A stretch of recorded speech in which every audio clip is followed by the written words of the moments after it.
দেখায় ম্যাচ দিত, বুঝলেন কি কি বলছেন, বিড়ি ফিল জ্বালাইবে আর কি দেখাইতেছে,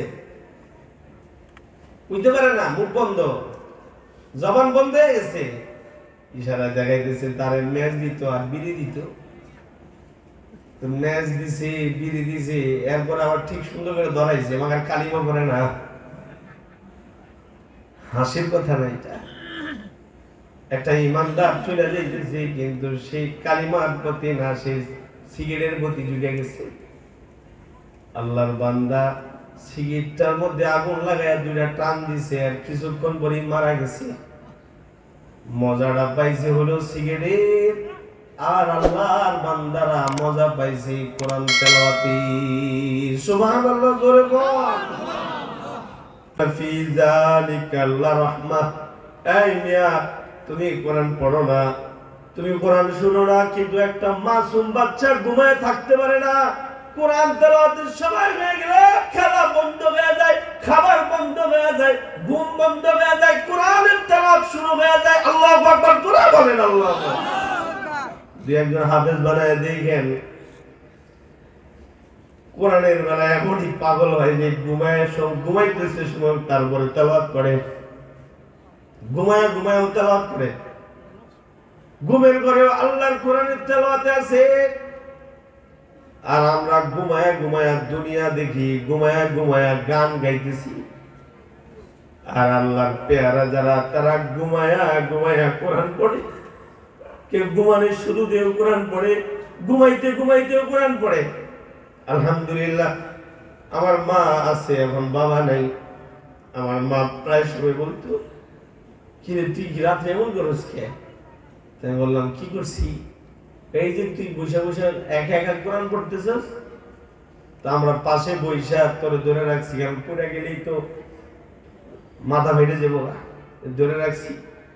কোরআন পড়া কিছু সময় পড়ে আবার নিজে শুয়ে গেছস, দুই একদিন পর খালি এমন করস, ব্যাপারটা কি? তো মায় মনে করছে আবার জিনে দিনে আবার ধরছে নি। তা আমাদের হুজুরের কাছে গিয়ে বলে, উস্তাদজি, আমার ছেলের একটা সমস্যা দেখা দিয়েছি। মহিলা মানুষ, পোলারে মাদ্রাসা দিছে, পোলার কোরআন সিনাই ঢুকাইবার জন্য মাদ্রাসা দিছে আল্লাহ তাআলার পেয়ারা খাইবার জন্য, কিন্তু এখন দেখি একটা নতুন সমস্যা দেখা দিয়েছে। মাদ্রাসায় গিয়া হুজুরদেরকে বলে, আমার ছেলের একটা নতুন সমস্যা ইদানিং দেখা গেছে। কি সমস্যা? রাতের বেলায় আমরা সাথে নিয়ে ঘুমাই, ম্যাক্সিমাম সময় সে ঘুম থেকে একা উঠা বৈশা কোরআন জুলা পড়ে। দেখেন নি তো কোরআন পড়ে বাচ্চারা কিভাবে? মাদ্রাসায় গেলে দেখলেন আজব এক তরিকায় ওদেরকে জুলায় পড়ায়। লতায় ফেমাই তুঝসে क्या कहो ऐ जाहिद, लताइफे मैं तुझसे क्या कहो ऐ जाहिद, हाय कमबख्त तूने मैं प्याई नहीं, हाय कमबख्त तूने मैं प्याई नहीं। যে যেটা মজা পাইছে সে সেটা ছাড়া কিছুই বুঝে না। একজনে বিড়ি খায়া মজা পাইছে, সে বিড়ি ছাড়া কিছুই বুঝে না। আমার একজন মুসল্লি যাই বোগা আর কি, তো তার ছেলে একবার হুজুর আব্বা যাই বোগা, আপনি এসে একটু তাওবা পড়ায় দেন। আমি তাড়াতাড়ি করে গেছি, যাই দেখি এই মেয়ের আশেপাশে সবাই বইসার চেষ্টা করতেছে তাওবা পড়াইতে। হে মেয়ে তাওবা পড়বো কেমনে? এটা খুব খেয়াল করে শুনেন, তাওবা করতে হয় হুঁশ জ্ঞান থাকে সময় তাওবা করতে হয়। মৃত্যুর রোগে ধরে লাইলে তাওবা তখন চলে না। ওই সময় কালিমা অনেক সময় অনেকে মুখ দিয়া বাইর করতে পারে না। গেছি আল্লাহর বান্দার পাশে বসছি, এই মেয়ের তাওবা পড়াবো, তাওবা জাগা খালি কালিমাটা পড়তে লিখছে।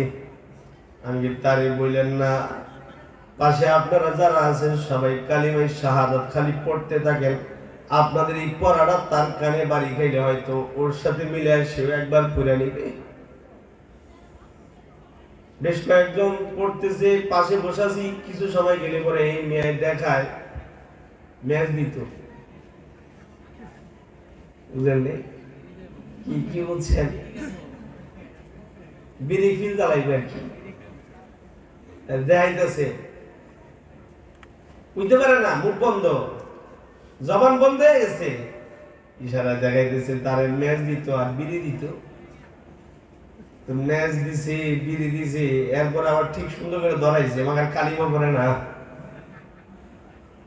হাসির কথা না এটা, একটা ইমানদার চলে যাইতেছে কিন্তু সেই কালিমার প্রতি না, সেই সিগারেটের প্রতি ঝুঁকে গেছে। আল্লাহর বান্দা সিগারেটটার মধ্যে আগুন লাগায় দুইটা টান দিছে আর কিছুক্ষণ পরে মারা গেছে।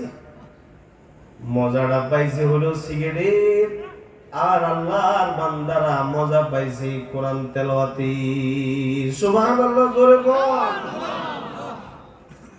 সহজে আরেকটা উপমা দিলে হয়তো আরেকটু সহজে বুঝবেন। বর্তমানে এখন তো আমাদের রোগের অভাব নেই, আমি সবার যে রোগটা বেশি সেটা হলো মোবাইলের রোগ।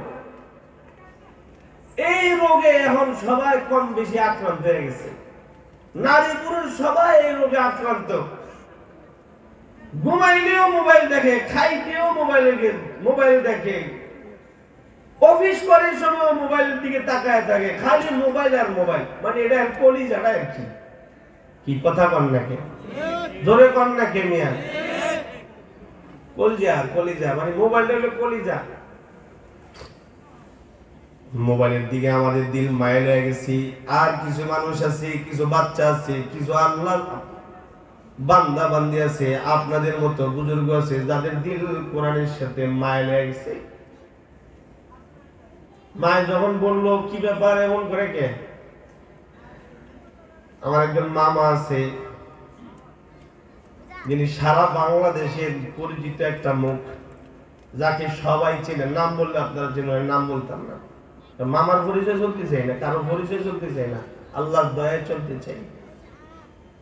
আমার একজন মামা আছে, অনেক বড় আলেম, নাম বললে আপনারা সবাই চিনবেন, আমার আপন মামা। তো ওনার মাদ্রাসায় পড়তাম, মানে নানার মাদ্রাসায় আমি পড়তাম। তো নানার মাদ্রাসায় হুজুররা আমার শিক্ষক। তো মায় যখন যে বলছে, তো হুজুরা বলতেছে যে আপনি শুকরিয়া আদায় করেন, আপনার ছেলে যে ঘুমের ঘরে কোরআন পড়ে, আপনার ছেলে যে ঘুমের ঘরে যে বিড়ি টোয় না, শুকরিয়া আদায় করেন। বুঝলেন নাই? এখন বর্তমান সময়ে তো ছেলেরা বাবা টোয়, গাঞ্জা টোয়, এখনকার সময়ের ছেলেরা নেশা জাতীয় জিনিস টোকায়, কোরআন টোকায় না, তাসবিহ টোকায় না, গুনাহের পণ্য টোকায়। ঠিক কইলাম না ঠিক কইলাম? আওয়াজ করে জোরে কোন, ঠিক না ঠিক, জোরে কোন নিয়া। পরশুদিনের ঘটনা, ছেলে নেশার টাকা, একটু কমান, নেশার টাকা না পাওয়ার কারণে নিজ হাতে মারে, কোবাইয়া মারছে। পরশুদিনের ঘটনা, গোটা দুনিয়া এই খবর জানে, বাংলাদেশের ঘটনা। নেশায় আমাদের ছেলেরা এখন নষ্ট হয়ে গেছে।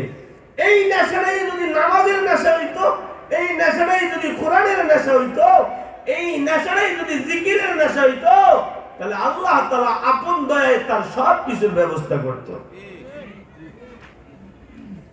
আমরা বাজে জিনিসের নেশা ঢুকেছি। এই জন্য আমার হযরত বড় চমৎকার করে বলেন, আমার শায়েখ যিনি, উনি বলেন হিন্দুরা বড় চালাক, হিন্দুরা সব মা নিছে আর আমাগরে সব বাপ দিছে, বাবা দিয়ে হিসাব করে। যত বাবা আছে সব মুসলমানের, আর হিন্দুরা সব মা গুলা দখল করছে। মা কালী, মা সরস্বতী, মা দুর্গা, এই সব কার কথা বলে না। বয়ান আর 5 মিনিট শেষ, আর লম্বা সময় বয়ান করি না। ভাইজান আসছে, আমার বড় ভাই রাসেল ভাই আসছে, আমার হযরতের কাছের মানুষ, আমারও কাছের মানুষ, যদিও বছরে 1-2 বার দেখা হয়, কিন্তু মহব্বত একে অপরকে করি। লম্বা সময় আপনাদের বসায় রাখবো, কারণ তাহাজ্জুদ পড়তে হবে, ফজর পড়তে হবে, খালি বয়ান শুনলেই তো না। এখন আমরা বলতে জানি কিন্তু আমল করতে জানি না। আল্লাহ আমাকে এবং সবাইকে আমল করার তৌফিক দান করুন। আস্তে বলেন আমিন।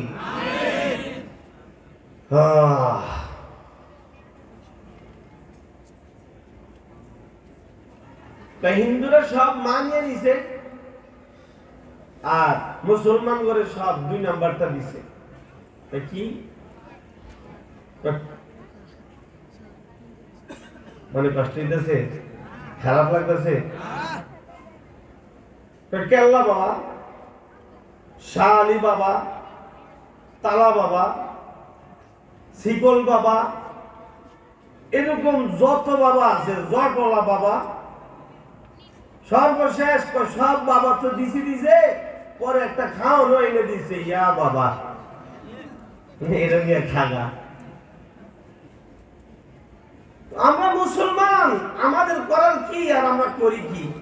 আল্লাহ গোটা মুসলিম উম্মাহকে আমাদেরকে সহ আল্লাহ হেদায়েত দান করুন। জোরে বলেন আমিন। তো হুজুররা বলতেছে,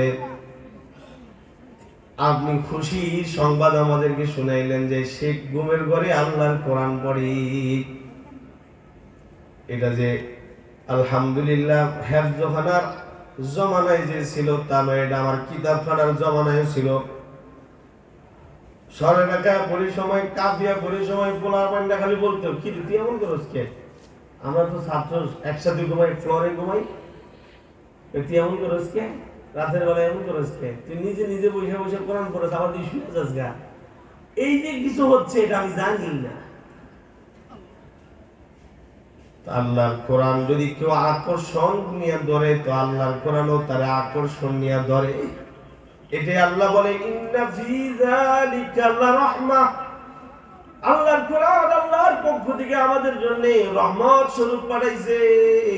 আওয়াজ করে জোরে বলেন, কোরআন পাঠাইছে কে? আল্লাহ। আরো জোরে বলেন, কোরআন পাঠাইছে কি? আল্লাহ। এরপরে আল্লাহ বলে, ওয়াযিকরা লিকাওমি ইউমিনুন। আল্লাহ বলে, আমি কোরআন পাঠাইছি তোমাদের জন্য, যা তেলাওয়াত করবে তোমরা, এটা তোমাদের জন্য রহমত। সহজ তরজমা করতেছি, ইন্না ফি যালিকা লারাহমাতাও ওয়া যিকরা লিকাওমি ইউমিনুন।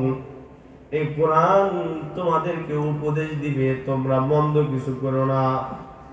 আর যদি কখনো কোনো মন্দ করে ফেলো, তাহলে তাওবা করতে দেরি করবে না। আল্লাহর রাসূলের হাদিস,